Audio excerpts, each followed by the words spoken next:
The last hope. The quantum drive sputtered and died as Naira's small research vessel plummeted through Earth's atmosphere. Warning lights flooded the cockpit with an angry red glow as smoke poured from the console. Her crystalline hands trembled as she fought with the controls, trying to stabilize the dying ship.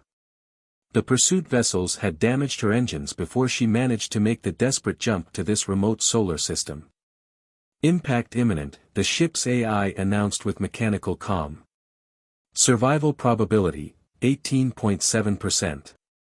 Naira closed her inner eyelids, fighting back waves of nausea as the ship spun wildly. She had known the risks when she chose to flee with her research.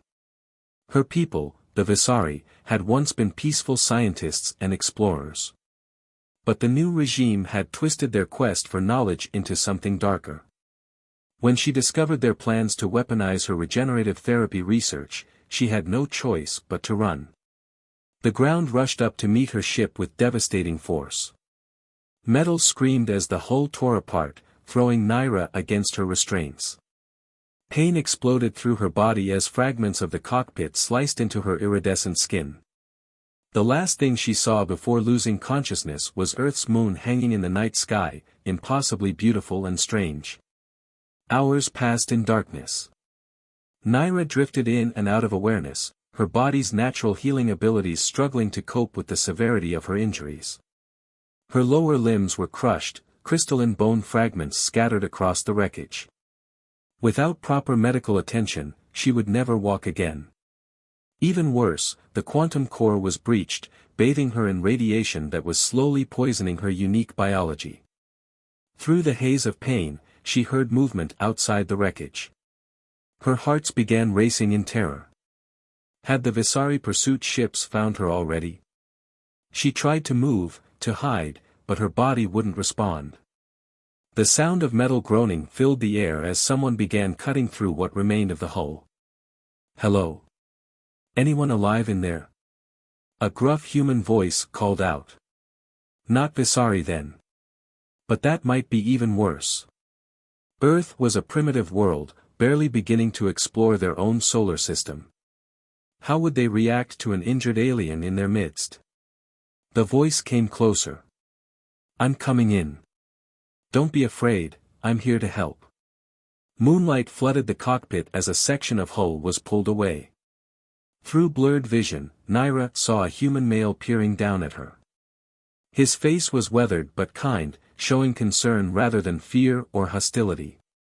He wore some kind of military medical insignia on his jacket. "My God," he breathed, taking in her alien features. But to his credit, he quickly shifted into what seemed to be some kind of medical assessment mode. Multiple traumatic injuries, possible internal bleeding, severe damage to lower extremities. "Ma'am, I'm James Fletcher, former combat medic. I'm going to help you, but I need to know if you can understand me."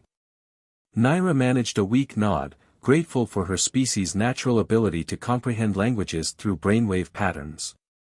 She tried to speak but could only manage a wet cough that sprayed luminescent blood across her chest. "Don't try to talk," James said, already pulling medical supplies from a bag. "I'm going to stabilize you and get you somewhere safe. My home's not far, I have a fully equipped medical bay from my service days. Can you hold on that long?" Another weak nod. What choice did she have?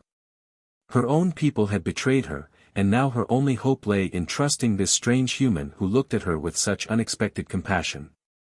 As James worked to stabilize her injuries, Naira caught glimpses of the night sky through the torn hull. Somewhere up there, Visari ships would be searching for her. And down here on Earth, other humans might not be as accepting as this one. But for now, she allowed herself to hope. Perhaps she had found not just a hiding place, but a chance at a new kind of life, one free from the corruption that had consumed her homeworld. The last thing she saw before unconsciousness claimed her again was James' determined face as he worked to save her life, heedless of the alien nature of his patient. In that moment, she understood that sometimes family could be found in the most unexpected places. James Fletcher's medical bay was a far cry from the sterile military facilities he once worked in, but he'd maintained it meticulously over the years. As he worked to save the alien's life, muscle memory from countless battlefield operations took over. The fact that his patient's blood glowed or that her bones were crystalline became secondary to the fundamental task of keeping her alive. His son Marcus, barely 12, watched wide-eyed from the doorway. "Dad, is she going to make it?" "Not now, Marcus," James replied, carefully extracting shrapnel from the alien's iridescent skin. "I need to concentrate. Go upstairs and keep watch like we discussed." Marcus nodded and disappeared, his footsteps echoing up the stairs. James had trained his son well. Ever since his wife's death during the border wars, they'd learned to be cautious, to watch each other's backs. Living off the grid had its advantages, but it also meant they were on their own if anything went wrong. The alien's biology was fascinating. Her wounds seemed to be attempting to heal themselves, but something was interfering with the process. James's radiation detector was going crazy. Some kind of energy leak from her ship must be poisoning her system. Hours passed as James worked. He'd stabilized her major injuries, but her lower limbs were beyond saving. The crystalline bone structure had shattered completely. She would need prosthetics, and he had no idea how to create ones compatible with her alien physiology. Dawn was breaking when her eyes finally fluttered open. All three of them, the main pair a deep violet, with a smaller set above them that seemed to function like backup sensors.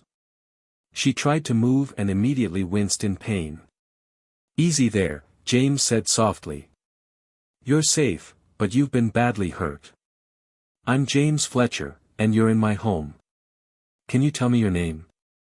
She swallowed hard, then spoke in perfect English, though her voice had an ethereal, echoing quality. "Naira. Scientific Research Division of, but that doesn't matter anymore." Her expression darkened. "They'll be looking for me." "Who will?" "My people. The Visari." "I." She coughed, more luminescent blood staining her lips. "I stole something from them. Something they would use to harm countless worlds. I couldn't let them." "Dad!" Marcus's voice came urgently from upstairs. "There's a drone over the valley." James's heart rate spiked. Could be military, could be civilian, either way, they needed to move fast. He'd chosen this location specifically because it was under most scan patterns, but an alien crash would definitely draw attention. "Listen to me, Naira," he said, checking her vital signs. "I don't know what you're running from, but right now you have two choices. I can call this in, let the authorities handle it. Or..." He took a deep breath, knowing this decision could change everything. "Or you can trust us to help you, and we'll figure this out together." Naira's violet eyes studied him intently. "Why would you risk yourself and your son for me?" James thought about his wife, about the principles they'd sworn to uphold even after leaving military service. "Because helping people in need isn't just what I do, it's who I am. And sometimes the right thing to do isn't the safe thing." He could hear the drone getting closer. Soon it would be within visual range of the valley. Whatever decision they made, it had to be now. Naira's expression softened. "Your son, he's like my daughter was, before." She trailed off, pain flickering across her alien features. "I trust you, James Fletcher. But you should know, helping me puts you in terrible danger. The Visari will not stop until they find me." "Then we better make sure they don't," James said grimly. He turned toward the stairs. "Marcus. Get the camouflage netting. We're going to have a house guest for a while." As his son's footsteps thundered overhead, James began gathering supplies. He didn't fully understand what he was getting into, but he recognized the look in Naira's eyes. It was the same one he'd seen in refugees during the border wars. Sometimes people didn't just need medical attention, they needed someone to stand between them and the darkness they were fleeing. The drone's humming grew louder, then began to fade as it passed overhead. James released a breath he hadn't realized he was holding. They'd bought themselves some time, but he knew this was just the beginning. Somewhere up in space, forces beyond his comprehension were searching for his patient. And down here on Earth, his own government would have questions about the crash. But as he watched Marcus help secure the camouflage netting, James felt a familiar sense of purpose settling over him. Sometimes family wasn't about who you were born to, but who you chose to protect. And for better or worse, he'd just chosen to protect Naira. Learning to trust. Marcus sat cross-legged beside Naira's bed, watching in fascination as she manipulated a small crystalline device between her fingers. The alien scientist had been with them for 2 weeks now, and though she couldn't walk, her upper body was healing remarkably well. "This contains my life's work," she explained, her voice carrying that strange musical quality that Marcus had grown to love. "A way to regenerate damaged tissue using quantum harmonics. My people wanted to weaponize it, turn healing into harm." The crystal pulsed with soft blue light. "I couldn't let that happen." "Is that why you can't heal your legs?" Marcus asked, his young mind piecing together the puzzle. "Because the quantum stuff in your ship poisoned you?" Naira nodded, impressed by his perception. "The radiation disrupted my natural healing abilities. Your father's medical skills saved my life, but some damage cannot be undone." James entered the medical bay, carrying his latest attempt at crafting prosthetics for Naira.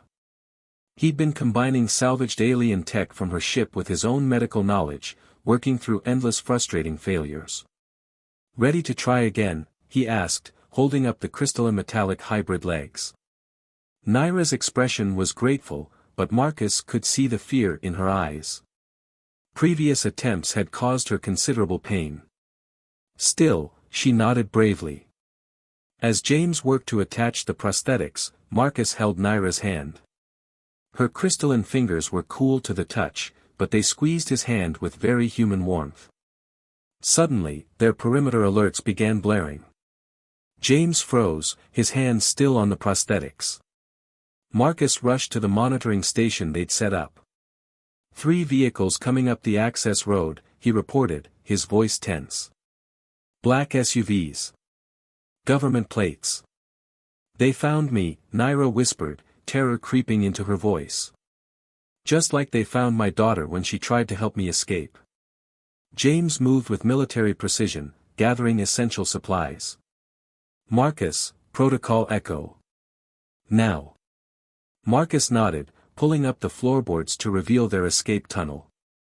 They'd spent years preparing for the day they might need to disappear, though they'd never imagined it would be to protect an alien scientist. "Wait," Naira said, grabbing James's arm. "I won't let another family be destroyed because of me. Leave me. Save yourselves." James met her gaze steadily. "Family doesn't abandon family. Marcus, help me with the prosthetics. We have 3 minutes." Working together, father and son managed to attach the experimental legs. Naira gasped as the neural interfaces connected, but this time the pain was bearable. The crystalline components hummed in harmony with her biology. "Can you stand?" James asked, watching the vehicles getting closer on their security feed. Naira gripped the bed rails, pulling herself up. The prosthetics glowed with inner light, responding to her thoughts. She took one shaky step, then another. "They work," she breathed, amazement replacing fear. "How did you?" "Dad studied your ship's tech," Marcus said proudly. "He said if we could understand how your people drew power from crystals, we could help you walk again." Tears of luminescent liquid formed in Naira's eyes. On her world, such dedication to helping an outsider was unthinkable. Yet these humans had risked everything to heal her, protect her, make her whole again. The vehicles were almost at their gate. James grabbed their emergency packs, already stocked and ready. "Time to go. Marcus, lead the way." As they descended into the tunnel, Naira's new legs carrying her with growing confidence, she realized something profound. She had fled her world to prevent her research from being used as a weapon, but in doing so, she discovered something far more powerful than any technology, the capacity of hearts to open, to heal, to create family from the fragments of broken lives. The tunnel would take them to a safe house deep in the mountains, where James had cached supplies and equipment. But more importantly, it would take them forward together, 3 survivors choosing to face whatever came next as one. The mountain safe house was actually an old military bunker, converted by James over years of careful preparation. As they settled in, the first snow of winter began falling, covering their tracks and the entrance to their sanctuary. Marcus worked at the communications station, monitoring chatter about the meteor crash that had brought Naira to Earth. The government story didn't mention aliens, but the intensity of the search patterns suggested they knew more than they were saying. Multiple agencies involved now, he reported, his young face serious. And Dad, there's something else. Some of these communications don't match any known government protocols. James and Naira exchanged worried looks. They both knew what that might mean. The Visari had agents on Earth. Naira's new legs had adapted remarkably well to her biology, the crystalline components now pulsing in perfect sync with her heartbeats. She paced the bunker's main room, her movements growing more natural each day. They're getting closer. Both your people and mine. We need to make a decision. James cleaned his rifle, a habit from his military days that helped him think. About the research? She nodded, pulling out the crystal containing her life's work. If we destroy it, both Earth and Visari authorities lose their reason to hunt us. But... She paused, her secondary eyes flickering with emotion. This technology could help so many people. Your son's mother, if something like this had existed during your border wars. Don't, James said softly. We can't change the past. We can only decide what to do now. A proximity alarm suddenly blared through the bunker. Marcus's hands flew across his console. Multiple vehicles approaching from the north. And, something's interfering with our sensors. Visari tech, Naira said grimly. They're here. James moved with practiced efficiency, activating the bunker's defenses. But as he reached for his weapon, Naira grabbed his arm. No, she said firmly. I've seen too much violence, too many lives destroyed. There has to be another way. She held up the crystal. My research, it was never meant to heal just one species. The quantum harmonics could be tuned to any biological pattern. Understanding dawned in James's eyes. You want to complete it. Here. Now. With your help, she said. Your knowledge of human medicine, combined with my research, we could create something neither of our peoples could achieve alone. Marcus looked up from his station. They're getting closer. Whatever we're doing, we need to decide fast. James studied Naira's face, seeing not an alien fugitive but a fellow scientist, a survivor, a friend. He thought about all the lives that could be saved, all the families that might stay whole with this technology. But he also thought about the risks, if either the Visari or less scrupulous elements of Earth's governments got hold of it. Marcus, he said finally. Initiate Protocol Omega. Full communications blackout, power to the lab only. He turned to Naira. How long do you need? Her violet eyes shone with determination. With your help. An hour. Maybe less. Above them, snow continued to fall as 2 worlds converged on their hidden sanctuary. But in the bunker's lab, human and alien worked together, racing against time to transform a weapon of war into an instrument of healing. The crystal pulsed between them, its light growing stronger as their knowledge merged, creating something entirely new, a bridge between worlds, built on trust and the shared desire to protect rather than destroy. The bunker's lab hummed with energy as Naira and James worked, their movements synchronized after weeks of learning to trust each other. The crystal between them pulsed with newfound purpose, its light filling the room with shifting patterns of blue and gold. The quantum matrix is stable, Naira announced, her fingers dancing across holographic controls. Human and Visari genetic patterns are aligning perfectly. She paused, emotion catching in her voice. We did it, James. What my people thought impossible, healing without harm, regeneration without weapons. The bunker shook as something heavy landed on the mountain above them. Marcus's voice came through the intercom, multiple contacts topside. Visari ships decloaking. Earth military responding. It's about to get messy up there. James secured the final connections on their prototype. How do we show them? How do we prove this can help both worlds? Naira's expression shifted to one of fierce determination. We show them what family really means. She disconnected the leads from her prosthetics, causing them to power down. Help me up.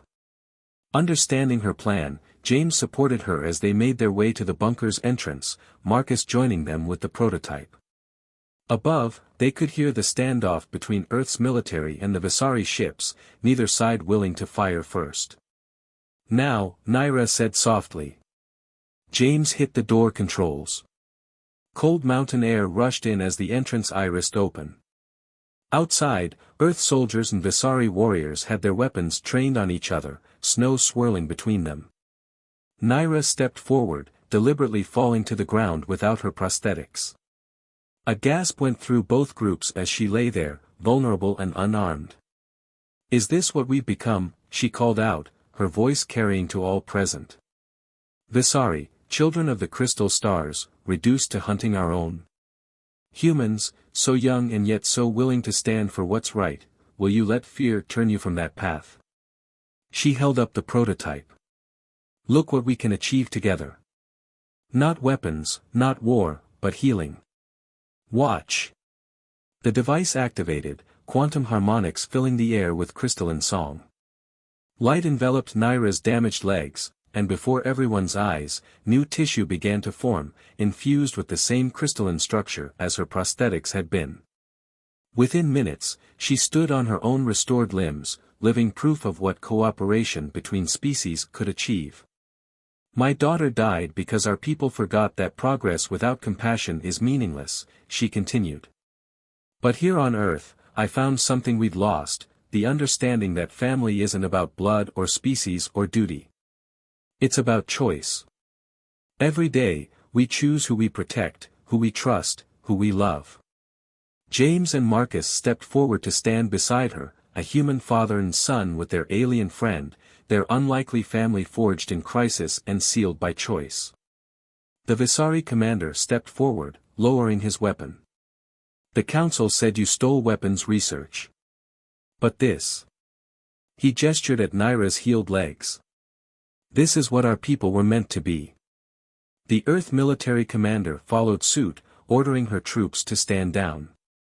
Sometimes, she said, looking at James with recognition, the best way to serve isn't by following orders, but by following your heart. In the days that followed, bridges were built.